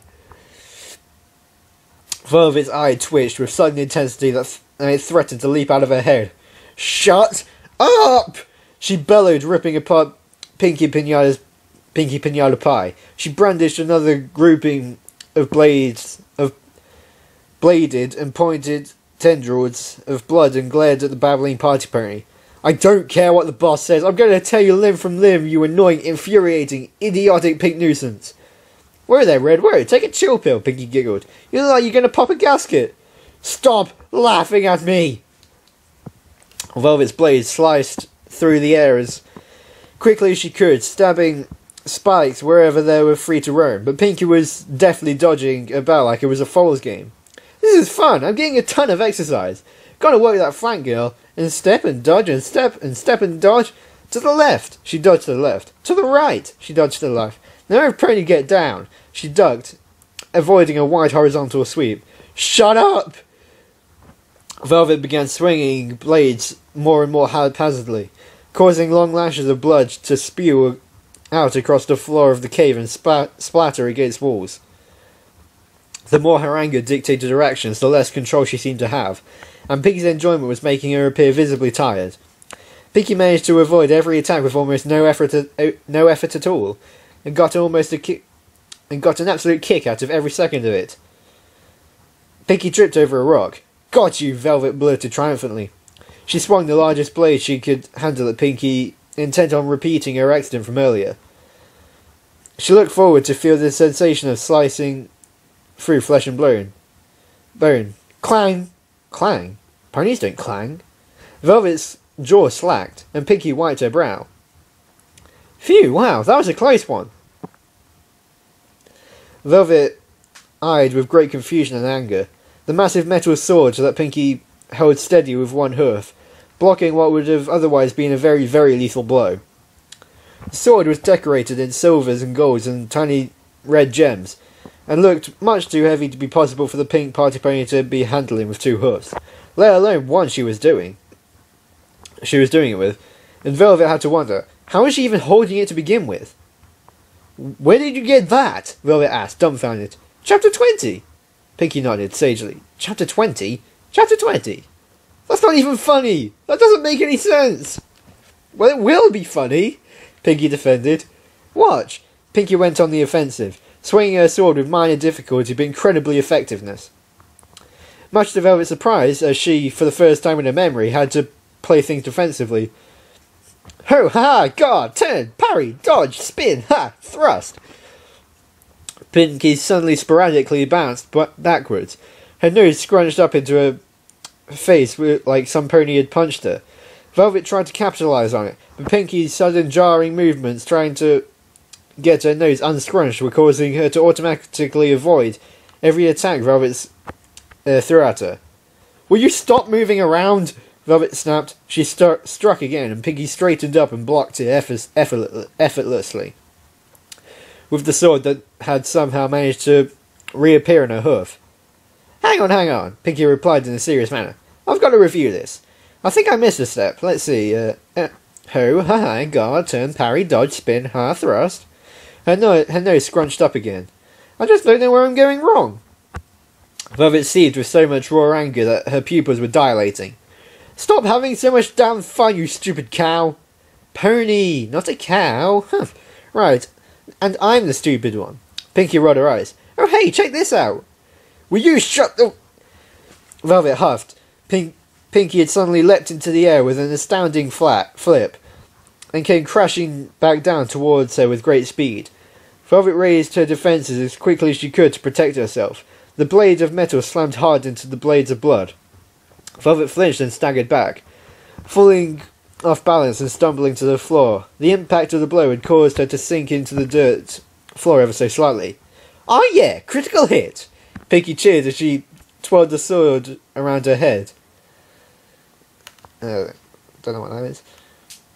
"Stop doing that!" Velvet screamed as she charged in again, blood flailing in tremendous rage. Rainbow Dash avoided another barrage of bullet-like fireballs with about as much effort as it took to take an everyday nap. It was hard not to find this too easy. Every miss was about as wide as a large house, and Rainbow Dash made that fact clear to Havocwing. "You couldn't hit the broadside of a barn with that aim, hothead," Rainbow taunted. "Shut up, I'll hit your barn!" Havocwing sputtered as she let loose another volley. "Hey, that was a good one. Real grade A material there, Torchy." "Shut your bucking face already and let me hit you." "Whoa, you kiss your dad with that mouth?" Havocwing's fireballs were getting bigger and bigger at the point that instead of leaving scorch marks on the walls, every time she missed they blew pieces apart. Rainbow Dash had begun to loop circles around her by this point, and Havocwing was missing by increasingly wider margins every cycle. "You've got to run out of juice eventually there, Havoc," Rainbow taunted again. Just give it up, you can't catch me. Fastest Pegasus alive, and you have to fly like a jet to keep up with me." Havocwing seethed. "And you've got to run out of gas eventually, Crash Master." Wait a second, Havocwing thought. Jet? A quick smile crept along her face. "A Rainbow Dash? I think it's time for a new game." She fired a rapid fire volley as close to Rainbow Dash as she could, causing the Silent Pegasus to alter course and stop looping around, breaking outwards and trying to regain some distance. Havocwing's grin widened even more considerably as she gave chase. "No? Oh come on, this is the same thing you tried before," Rainbow mocked behind her. "But hey, at first you don't succeed, right?" "You think you're so fast? Let's see you stay ahead of me now," Havocwing taunted. She clicked her hoods together, all of them, and kindled a flame in each. The flames started off small, but then grew larger and larger as she focused on them. With a loud burst, the flames exploded into jets of superheated fire, propelling her forward like a tiny, angry, foul-mouthed rocket. "What the..." Rainbow blurted as she chanced to glance behind her. She swore silently to herself. She was flying as fast as she could inside the cavern. She cursed the fact that, of course, they had to take the cavern system when she was extremely limited. The tight quarters prevented her from flying as fast as she was capable, and even maneuverability wasn't a factor. She was certain she couldn't rightly pull off her fastest speeds without risking triggering a rain boom and bringing down the whole mountain. "Not so fast now, are you?" Havocwing called. Her voice was closer than ever, and she wasn't bothering to shoot off any fireballs now. She crept closer and closer, taking advantage of her superior speed and, due to having 4 engines and wings, superior maneuverability. She caught up with Rainbow Dash a few moments later. "Gotcha!" and tackled her as hard as she could with a final great burst of speed from her makeshift rocket engine. "Buck off!" Rainbow spat as she tried to kick out of Havocwing's grip. "See you on the ground, Rainbow Crash!" Havocwing smirked. Havocwing charged up a great amount of heat and caused a reverberating explosion, and the sound ricocheted off the walls of the cave like cannon fire. The force of the explosion was enough to send Rainbow Dash screeching like a bullet straight toward the cavern floor, and crashed hard to the ground, a smouldering wreck. Pinkie Pie's eyes flickered up to where the sound originated from. She saw a too familiar figure rocket towards the ground, a trail of smoke and sparks behind her. "Dashy?" she blurted. She instantly and without warning completely abandoned the fight with Velvet and ran into the middle of a fierce clash between them, causing the other pink pony to fall face first to the ground again. "You pink idiot! Where do you think you're—" Velvet suddenly stopped. It was a tiny little spark, but it was there, and it felt so good. A massive grin spread across her face, threatening to tear her face in half. Jackpot. Pinkie bounded with an unsurpassable speed in the direction of Rainbow's crash site. As she passed by a large ring of boulders, she called inside it, "Twilight, Dashy's hit! I need you over here! Stat!" "A little busy here, Pinkie," Twilight called from the other end, projecting another barrier to protect herself. Applejack and Flutter from another strike from Grayscale. "Twilight," Pinkie called with a mix of anger and desperation. Okay, I'll be over in a moment. Just let me get an opening here." "Go on, Twi," Applejack assured her. "We'll keep this featherhead distracted for as long as y'all need." She and Flutter had to leap aside to avoid another crushing stomp. "Yeah, not much else we can do but distract," Flutter panted as he shook himself to his feet. Twilight nodded and blasted her way out of the rock barrier and followed Pinkie Pie, who was several yards away from Rainbow Dash. She chanced to glance skyward. Having was making a beeline right for Rainbow. And suddenly, Having stopped, feet away from her target. Another pony had arrived at the scene. "Damn it, Red, you already have a target," Having blurted. "Get out of my way, she's mine." "Back off," Velvet said clearly and plainly. "Red, that was my—" "I said," Velvet turned around slowly. "Back off!" Having turned white, horror screaming through every fibre of her being. She gulped so loud that even the rapidly approaching Pinkie Pie and Twilight could hear. "Right, I'll just go pick somebody else then, yeah? Don't say it, Red." And she fluttered off weakly, hoping to take a moment to gather her wits before getting back into anything. "Now then," Velvet smiled wide. "Where was I? Oh yes. Hi there, Dashy." She chirped happily down at the silent Pegasus, who was beginning to come to. "What?" Rainbow blinked in a stupor. "Pinkie, is that you?" "Oh, it's sweet that you would think that. I'm touched." Velvet chuckled as she brandished a great deal of blades and spikes and aimed them down at Rainbow Dash, who blinked in confusion. "I'd imagine your last memory being of your little cuddle bunny tearing you apart would just be dreadful, dreadfully delicious." "You get away from my Dashy!" Pinkie cried, leaping forward to tackle Velvet. The two tumbled and fell and rolled several yards away from Rainbow. "What's the matter, Pinkie?" Velvet grinned as she allowed the other pink pony to draw her further away. "Scared?" The opportunity was enough for Twilight to get in and cast a shield over herself and Rainbow Dash. "Hang on, Rainbow," Twilight said quickly. "You'll be fine in a sec, okay?" Yeah, Rainbow coughed. My head is killing me. Where'd Pinks go?" "She's fighting off that Velvet character," Twilight explained. "Just relax, okay? This might sting a little." "Back off! No pony hurts my friends!" Pinkie shouted, swinging her sword wildly. Velvet found that blocking the attacks was growing easier every time now. It wasn't hard to maneuver the fight towards the walls of the cave and take on a passive offense, making Pinkie back away into a corner without much effort on her part by simply pressing onwards, but not actually attacking. "Oh, it seems I struck a nerve, my dear Pinkie Pie. Don't worry, when I'm done with you, you won't be able to care what I do to your friends." "Shut up!" Pinkie challenged again. "You'll have to get through me first." Her voice was shaky. Velvet's grin widened, and she let the aura of fear drape around her. Her eyes began to glow a dim red. The darkness flowed outwards from her body like a vapour. "Oh, I hope so," Velvet teased. "First I'll tear you into itty-bitty shreds." She slashed a blade at Pinkie and nicked her coat ever so slightly, making Pinkie wince and put her hoof to it. When she drew it back, blood But you're just the appetizer. When I'm done with you, I'll move to the main course. I'll enjoy a nice plate of applejack steak. She sliced again, just barely nicking skin under her fur. With a side of flutter fries, dripping with rarity sauce. Brandished the tendril like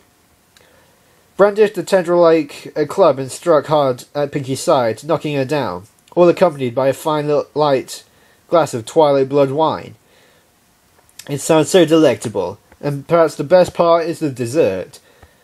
Oh, but whatever shall I do with dear Rainbow Dash? Maybe I'll chop your precious Rainbow Dash into a tiny little bite-sized bits.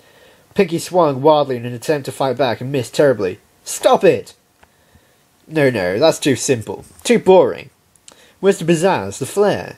The best part about the dessert is the presentation, wouldn't you agree? Maybe Rainbow Dash flamme. Oh, I'd have to get Havoc's help for that, and I don't think she'd have the stomach for a sample. Velvet's eyes grew redder, and her pupils began to dilate and turn a deep black. Pinky thrust forward. Shut up! Stop talking about... Oh, or maybe I'll see how she tasted baked into cupcakes. She held her hoof to her mouth in delight. Wouldn't that just be swell? Look, it even matches my cutie mark. It's perfect. Her eyes were totally red now, glowing with frightening intensity and oozing a black, unworldly stuff. Maybe you could lend a hoof or two. You look like you'd be good at helping me make some. I said shut up! Pinky swung so wildly that this time she lost her grip of the sword, causing it to fly a great distance and bury itself in the cavern wall. Yes, I definitely think that's probably the best way to go about it. Cupcakes. Delicious little Rainbow Dash flavoured cupcakes. Why, I'm so excited thinking about it. I might just break into song. Let's see. First, though, we need some new background music, don't you think? What was that to be you said about the bad guy getting a new power-up? A single tendril of Velvet's blood snapped across the cavern all the way to Pinky's boombox and clicked the button labelled Use only in case of rock-out emergency. The boombox churned and sputtered and then changed to a completely different tune.